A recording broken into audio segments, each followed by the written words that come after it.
तो आज हम लोग शुरू करेंगे इस वीडियो में ऑपरेशनल एम्पलीफायर, जो कि एनालॉग टॉपिक से है और यही बहुत ही इम्पोर्टेंट टॉपिक है। वेरी इम्पोर्टेंट टॉपिक है ये।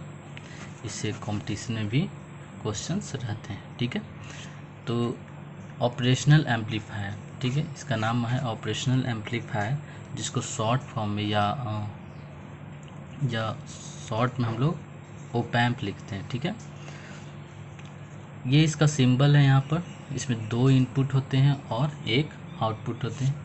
ये हमारा प्लस बी सेट, ये माइनस बीट, इसके बारे में बताएंगे, लेकिन ये हमारा सिंबल होता है। ठीक है, इसमें 2 इनपुट होता है, एक इन्वर्टिंग इनपुट और एक नॉन इन्वर्टिंग इनपुट। तो जिस टर्म सिंबल में अगर माइनस लगा हुआ है और एक प्लस लगा रहेगा, तो जो प्लस वाला होगा उसका क्या होगा, नॉन इन्वर्टिंग, मतलब ये इन्वर्ट नहीं करेगा। और इसका होता है इन्वर्टिंग, मतलब ये इन्वर्टिंग इनपुट है। इसका मतलब आउटपुट जो इस पर लगाएंगे तो ये उल्टा देगा या माइनस में देता है। जो आगे पढ़ेंगे तो समझ में आ जाएगा। ठीक है, तो ये इन्वर्टिंग इनपुट है, जिसमें माइनस लगा तो वो इन्वर्टिंग होता है, और प्लस रहता है तो नॉन इन्वर्टिंग होता है। ठीक है, ये आउटपुट हुआ हमारा।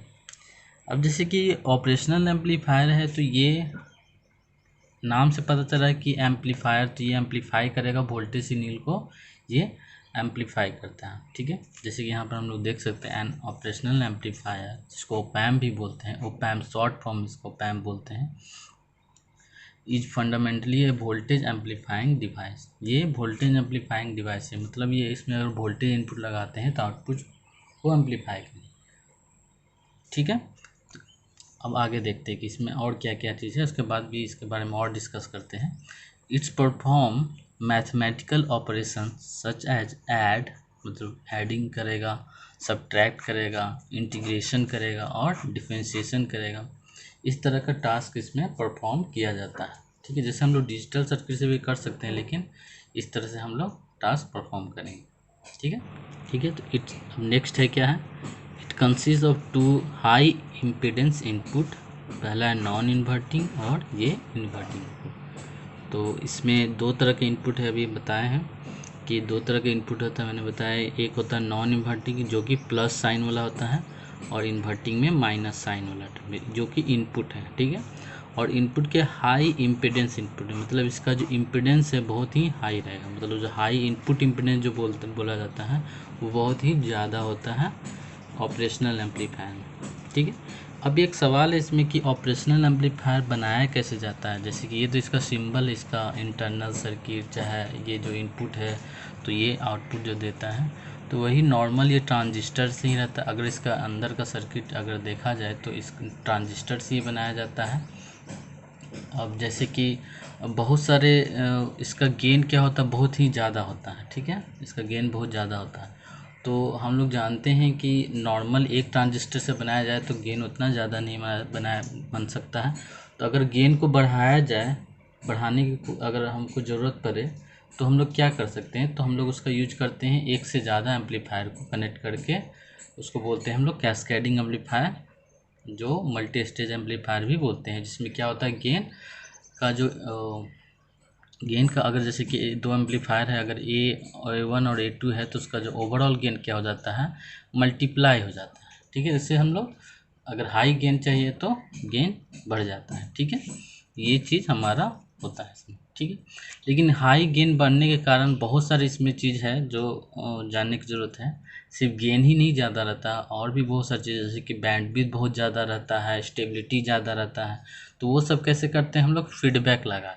ठीक है, फीडबैक लगा के हम लोग उसको क्या करते हैं, इनपुट इम्पीडेंस है और आउटपुट इम्पीडेंस है क्या, जैसे कि इसका इनपुट इम्पीडेंस हाई होगा, आउटपुट इम्पीडेंस वोल्टेज एम्पलीफायर में क्या होना चाहिए, इनपुट इम्पीडेंस हाई होना चाहिए, आउटपुट इम्पीडेंस कम होना चाहिए, गेन क्या होना चाहिए, ज़्यादा होना चाहिए। तो मल्टी स्टेज एम्पलीफायर से गेन तो ज़्यादा हो जाएगा, लेकिन इनपुट इम्पीडेंस है और आउटपुट इम्पीडेंस है, ये कैसे होगा, ये होगा फीडबैक एम्पलीफायर से लगाकर।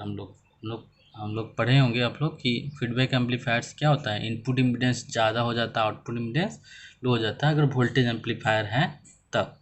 ठीक है, तो जो भी इसका अंदर का सर्किट होता है, जो इंटरनल सर्किट जो एम्पलीफायर बन रहा है, उसमें सारा चीज़ इंक्लूडेड रहता है, मल्टी स्टेज से लेकर फीडबैक के ये। ठीक है, तो हम लोग इसके बारे में, इसका इंटरनल सर्किट के बारे में नहीं पढ़ना रहता है, ये कैसे परफॉर्म करता है और इसके क्या क्या यूज है, किस तरह से लगा के इसमें और भी क्या यूज कर सकते हैं, वो सब इसमें हम लोग पढ़ेंगे। ठीक है, जैसे कि ये परफॉर्म है एडिंग, सब्सट्रैक्शन, फिर है इंटीग्रेशन, डिफरेंशिएशन।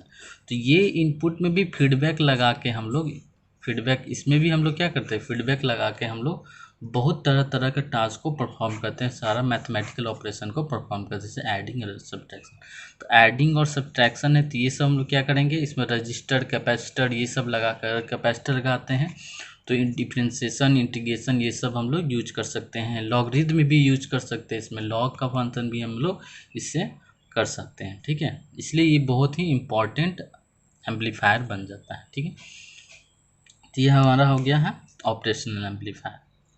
अभी और भी इसके बारे में देखते हैं। ये हमारा क्या है, नेक्स्ट इक्विवेलेंट सर्किट। इसका इक्विवेलेंट सर्किट क्या होता है, जैसे कि हम लोग इक्विवेलेंट सर्किट में पढ़ते हैं कि इनपुट रहता है, उसका इनपुट इम्पीडेंस होता है, फिर वो गेन देता है, फिर आउटपुट इम्पीडेंस होता है, फिर आउटपुट लग रहा है। तो उसी तरह से इसका इनपुट इम्पीडेंस क्या है, ये दोनों इनपुट है, ये क्या है इन्वर्टिंग, माइनस वाला है तो इन्वर्टिंग है, और ये प्लस वाला है तो नॉन इन्वर्टिंग है। ठीक है, तो इनपुट इम्पीडेंस है ये, और ये आउटपुट इम्पीडेंस है। तो ये जो Vd है, ये किसका वोल्टेज है, इसका वोल्टेज है।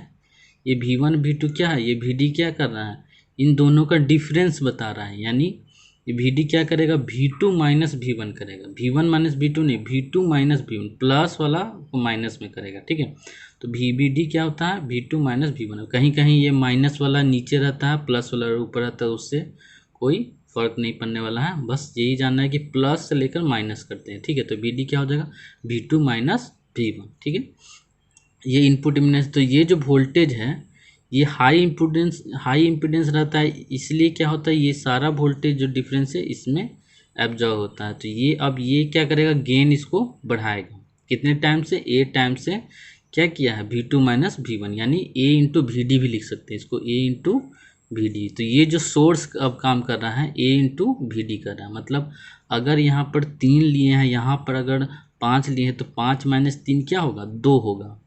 और गेन अगर हम लोग गेन मान लेते हैं ऐसे 10⁵ 6 में रहता है, तो मान लेते हैं कि अब 10⁵ है, और ये 5 माइनस 3 तो कितना हो जाएगा, 2 इंटू 10⁵। ठीक है, ये समझ में आएगा, 2 इंटू 10⁵, ये हमारा ये सोर्स आया। ठीक है, इसके साथ आउटपुट इम्पीडेंस लगा हुआ है, फिर वोल्टेज लगा, आउटपुट वोल्टेज लगा। इस आउटपुट वोल्टेज में हम लोग रेजिस्टेंस के थ्रू या ZL या RL के थ्रू हम लोग मेजर करते हैं। ठीक है, लेते हैं हम लोग आउटपुट। ठीक है, तो इसका आउटपुट क्या होना चाहिए, कम होना चाहिए, तभी तो ये वोल्टेज क्या होगा, सारा ट्रांसफ़र यहाँ होगा। मतलब ये वोल्टेज मैक्सिमम किधर होगा, इधर एब्जॉर्ब होगा, इसलिए इसका वोल्टेज क्या, इसका जो आउटपुट इम्पीडेंस क्या होना चाहिए, लो होना चाहिए। तो इसका आउटपुट इम्पीडेंस क्या होता है, लो होता है। इनपुट इम्पीडेंस क्या होता है, हाई होता है। ठीक है, तो ये हमारा इनपुट इम्पीडेंस। तो आउटपुट में हमको क्या मिलेगा, A into V2 minus V1 मिलेगा। आउटपुट में क्या मिलेगा, A into V2 minus V1। अब देखते हैं अब ये इन्वर्टिंग और नॉन इन्वर्टिंग कैसे यूज करती है। ठीक है, आउटपुट क्या होता है, ये हमेशा ध्यान रखना है कि इसका और इसका डिफरेंस होता है। नॉन इन्वर्टिंग और इन्वर्टिंग का डिफरेंस होता है गेन के साथ, मतलब गेन मल्टीप्लाई होगा V1 या V2 में से कोई एक नहीं, दोनों का डिफरेंस होता है। ठीक है, इसका मतलब है कि A इंटू Vd होता है, अगर स्मॉल d कैपिटल D जैसे लेना है ले सकते हैं। ठीक है, तो A इंटू Vd होता है। अब अगर एक इनपुट को अगर हम ग्राउंड कर देते हैं, मान लेते इसको ग्राउंड कर देते हैं या इसको ग्राउंड कर देते हैं, तो ये क्या हो जाएगा, A इंटू 5, अगर 5 है तो, या A इंटू V2। ठीक है, अगर इसको ग्राउंड कर देते हैं तो क्या होगा, minus A into minus V1, क्योंकि V2 माइनस V1 होता है, तो एक जीरो हो जाएगा, ग्राउंड मतलब जीरो, तो 0 वोल्ट हो जाएगा। तो अगर ये V2 0 कर देते हैं तो 0 माइनस V1 यानी माइनस A V1 आएगा। ठीक है, तो अब यहाँ पर देखना है कि अगर हम नॉन इन्वर्टिंग इसको अगर 0 कर दे रहे हैं, यानी इन्वर्टिंग इनपुट ले रहे हैं, इन्वर्टिंग इनपुट में मान लेते हैं कुछ AC सिग्नल लेते हैं। ठीक है, AC सिग्नल, तो यहाँ पर क्या मान दे रहा है आउटपुट में, माइनस A इंटू V1। इसका मतलब क्या है, इसका उल्टा मिलेगा, लेकिन गेन क्या होगा, ज़्यादा है, गेन के साथ मल्टीप्लाई है, तो ये क्या होगा, इसका एम्पलीट्यूड ज़्यादा होगा। ठीक है, तो ये अगर इनपुट ऐसा लगा हुआ है तो ये उल्टा आएगा इसका मतलब, इसलिए इसका नाम है इन्वर्टिंग। इन्वर्टिंग मतलब उल्टा होता है, यानी इन्वर्ट करके देगा। तो ऐसा सिग्नल है तो आउटपुट में कैसा मिलेगा, ऐसा। अगर नॉन इन्वर्टिंग में लेंगे तो इसको जीरो करेंगे V1 को, तो V1 को जीरो करेंगे तो क्या होगा, A इंटू V2, यानी A इंटू V2 देगा। तो इसमें इसको ग्राउंड कर दिए हैं और इसमें अगर ऐसा सिग्नल देते हैं तो आउटपुट में A इंटू V2 यानी सेम सिग्नल ही मिलेगा लेकिन एम्पलीफाइड वर्जन मिलेगा। ठीक है, ये चीज़ समझ में आ गया होगा। ठीक है, अब ये नेक्स्ट है transfer curve, voltage transfer curve देखना। तो यहाँ पर ये प्लस बी सेट और माइनस बी सेट का यूज बताते हैं कि plus B set minus B set का क्या यूज है। जैसे कि यहाँ पर भी देखें, यहाँ पर लिखा हुआ प्लस भी सप्लाई और माइनस भी सप्लाई, यही सेचुरेशन का भी यूज होता है। जैसे कि अगर यहाँ पर 5 लिए हुए हैं, ठीक है, तो अगर 10 टू पावर 5 है तो क्या हो जाएगा, 5 पर 5 0। ए क्या है, 10 टू पावर 5 है और इसको जीरो कर चुके हैं तो A इंटू V2 है, A इंटू V2।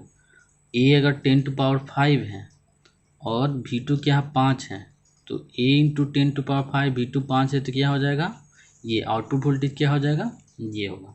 लेकिन इतना नहीं हो सकता है क्योंकि जो भी हम लोग सप्लाई लेते हैं वो क्या लेते हैं, इससे कम लेते हैं। तो जो आउटपुट है इससे प्लस में और इससे माइनस में ज़्यादा नहीं हो सकता है। तो मतलब ये सप्लाई वोल्टेज है तो इससे ज़्यादा बढ़ा के हम लोग नहीं ले सकते हैं। तो जो आउटपुट है, आउटपुट का लिमिटेशन है कि प्लस में, क्योंकि आउटपुट प्लस में भी आ रहा है माइनस में भी आ रहा है। जैसे कि यहाँ माइनस A V1 आया तो वोल्टेज माइनस में आ रहा है, यहाँ प्लस में आ रहा है। तो इसलिए ये क्या है, एक तरह का लिमिटेशन है कि ये प्लस में नहीं जा सकता है, ये इतना माइनस में नहीं जा सकता। मान लेते हैं, अब एक एग्जांपल लेते हैं यहाँ पर, जैसे कि एक एग्जांपल लेते हैं, ठीक है, ये प्लस 10 वोल्ट लेते हैं, ये माइनस 10 वोल्ट। ठीक है, अगर ये इनपुट है, ये माइनस वाला है और ये प्लस वाला है, तो ये V2 है और ये V1 है और ये V आउट है, तो क्या हो जाएगा, A into V2 minus V1। ठीक है, अब A यहाँ पर क्या हो जाता है, A यहाँ पर क्या हो जाता है, A मान लेते हैं कि A यहाँ पर क्या है, 1000 है। ठीक है, ज़्यादा ही रहता है मैक्सिमम, इससे भी ज़्यादा रहेगा, लेकिन हम एग्जांपल दिए हैं कि 1000 है। ठीक, अगर ये मिली वोल्ट में रहता है, मिली वोल्ट, इनपुट क्या रहेगा, मेनली क्या लेंगे हम लोग, मिली वोल्ट में लेंगे। अगर मान लेते हैं ये 2 मिली वोल्ट लिए या 5 मिली वोल्ट लिए और ये 10 मिली वोल्ट लिए, ठीक है, तो क्या आएगा डिफरेंस, इसका दोनों का डिफरेंस क्या आएगा, VD, V2 माइनस V1 यानी 5 मिली वोल्ट। ठीक है, अब आउटपुट क्या होगा, 1000 गुने V2 माइनस V1 यानी 5 मिली वोल्ट। मिली वोल्ट का क्या होता है, 10 टू पावर माइनस 3, तो ये 10 टू पावर माइनस 3 इससे कट जाएगा, क्या आएगा, 5 वोल्ट आएगा। तो ये आंसर, तो ये वैलिड रहेगा। ठीक है, लेकिन अगर यहाँ पर 10 के जगह, मिली वोल्ट के जगह 10 वोल्ट रहेगा और ये 5 वोल्ट रहेगा, तो कितना आएगा, 5, तो ये क्या हो जाएगा, 5000 हो जाएगा। तो 5000 क्या है, 10 वोल्ट से कम है। 5000 क्या है, 10 वोल्ट से ज़्यादा है, बहुत ही ज़्यादा है। इस वजह से ये क्या होगा, मैक्सिमम कितना दे सकता है, 10 ही दे सकता है। ठीक है, समझ में आया, मैक्सिमम कितना दे सकता है, ये 10 ही दे सकता है। तो इसका जो आउटपुट क्या होगा, 10 वोल्ट है। ठीक है, उसी तरह से माइनस में अगर ये ज़्यादा हो जाता तो माइनस वाला ज़्यादा होगा तो माइनस में आएगा, तो इसी तरह से माइनस में आएगा। तो ये चीज़ क्लियर हो गया होगा। इसलिए इसका जो कर्व लिखे हैं ट्रांसफ़र कर्व, तो ट्रांसफ़र के क्या, आउटपुट और इनपुट के बीच का रिलेशन है। ये VD है यानी इनपुट, यानी V2 माइनस V1 है ये। ठीक है, और V आउट है, V आउट क्या होता है, A इंटू VD यानी V2 minus V1, A into VD होता है, यही होता है ना। तो ये जो कर्व है ये क्या है, जैसे कि अगर हम दो मिली वोल्ट, इसमें मिली वोल्ट लेते हैं, इसमें वोल्ट ले रहे थे, 2 मिली वोल्ट ले रहे हैं, तो एम्पलीफाई करके क्या करेगा, ये इतना बढ़ा रहा है। लेकिन ये प्लस भी सेट है, मतलब कि आउटपुट वोल्टेज क्या होना चाहिए, प्लस में, इससे ज़्यादा अब नहीं बढ़ सकता। ये अगर 10 वोल्ट, जैसे कि इस एग्जांपल में 10 वोल्ट लिए थे और ये -10 वोल्ट लिए थे। तो जो आउटपुट है, ये आउटपुट है, ये प्लस वाला है, मतलब ये इधर में क्या होगा, ये 1 है, ये 2 3 4 5 6 7 8 9 10, यानी 10 से ऊपर नहीं जा सकता। 10 के बाद ये कितना भी हम इनपुट डिफरेंस बढ़ा दें, ये क्या होगा, ये मान लेते हैं कि 2 मिली वोल्ट दिए तो इसका क्या होगा, 5 वोल्ट आया। ठीक है, 2 मिली वोल्ट दिए तो 5 वोल्ट दिए। अगर 5 मिली वोल्ट दिए हैं तो कुछ 7 वोल्ट आया इस तरह से। अगर उससे ज़्यादा दे दिए हैं, मान लेते हैं कि 12 वोल्ट, यहाँ पर 12 मिली वोल्ट दे रहे हैं तो भी क्या होगा, 10 ही वोल्ट देगा। अगर 14 दे रहे हैं, 14 दे रहे हैं तो वो भी 10 ही वोल्ट देगा। तो इसलिए इसका जो कर्व होता है इस तरह से बनता है। उसी तरह से माइनस में भी होगा और प्लस में भी होगा। ठीक है, समझ में आ गया होगा मुझे लगता है सभी को। तो इस तरह से ये कर्व रहता है, मतलब यही है कि ये प्लस में भी, इसको इसलिए सैचुरेशन बोलते हैं, ये सैचुरेट कर जाता है। तो सप्लाई वोल्टेज ही सैचुरेशन वोल्टेज होता है। तो इससे ज़्यादा प्लस में भी नहीं हो सकता है और माइनस में भी नहीं हो सकता है। ठीक है, अब आइडियली देखते हैं कि आइडियली ऑपरेशनल एम्पलीफायर में क्या क्या होता है। जैसे कि ओपन लूप हम बोले हैं कि ये ज़्यादा होता है, तो लेकिन आइडियल केस में मतलब हम लोग क्या आइडियली हम लोग क्या बना सकते हैं, मैक्सिमम क्या हो सकता है उसका, इन्फिनाइट। हम लोग कोशिश करते हैं कि बहुत ही ज़्यादा हो, यानी इन्फिनाइट के रूप में हो, लेकिन प्रैक्टिकली ऐसा पॉसिबल नहीं है, जो कि 10⁵ के रूप में रहता है, मेगा ओम के रूप में रहता है। 10⁵ से लेकर 10⁶ के रेंज में रहेगा क्या, ओपन लूप गेन। इसका नाम ओपन लूप गेन क्यों बोले, क्योंकि इसमें हम लोग ऑपरेशनल एम्पलीफायर में हम लोग बहुत मैक्सिमम जब आगे पढ़ेंगे तो फीडबैक का यूज करते हैं। तो फीडबैक लगाने के बाद जो गेन आ जाता है वो अलग हो जाता है, जिसको फीडबैक गेन बोलते हैं। तो ये क्लोज लूप गेन हो गया, इसलिए इसको क्लोज लूप भी गेन बोलते हैं। अगर फीडबैक नहीं लगा हुआ है तो उसको क्या बोलते हैं, ओपन लूप गेन होता है। तो ओपन लूप गेन आइडियली क्या होता है, इन्फिनाइट होता है, प्रैक्टिकली इतना होता है। इनपुट इम्पिडेंस याद रखेंगे, वोल्टेज एम्पलीफायर जब भी हम बनाने की कोशिश करते हैं तो हम लोग ऐसा ही डिज़ाइन करते हैं, ऐसा कोशिश करते हैं उसका इनपुट इम्पिडेंस क्या हो, ज़्यादा और आउटपुट इम्पिडेंस क्या कम हो। आइडियल के केस में इनपुट इम्पिडेंस इनफाइनाइट होता है और लो होता है। ठीक है, इसमें भी मेगा ओम के रूप में होगा, इसमें फ्यू ओम या 0.2 ओम इस तरह से रहता है। ठीक है, बैंडविथ क्या होगा, बैंडविथ भी इसका क्या होना चाहिए, इनफाइनाइट। इसका इनफाइनाइट होना चाहिए, लेकिन इनफाइनाइट नहीं होता है, बहुत ही ज़्यादा होता है इसका इनफाइनाइट बैंडविथ भी। ठीक है, तो ये हमारा ऑपरेशनल एम्पलीफायर का एक तरह से इंट्रोडक्शन है। बाकी इसमें हम लोग पढ़ेंगे कि इन्वर्टिंग में इनपुट करेंगे तो क्या उसका होता है, नॉन इन्वर्टिंग में फीडबैक लगा कर करेंगे तो क्या होता है, फिर एडर, सब्ट्रैक्टर, इंटीग्रेशन, डिफरेंशिएटर, इस तरह से हम लोग आगे पढ़ेंगे। ठीक है, तो बाकी नेक्स्ट वीडियो में।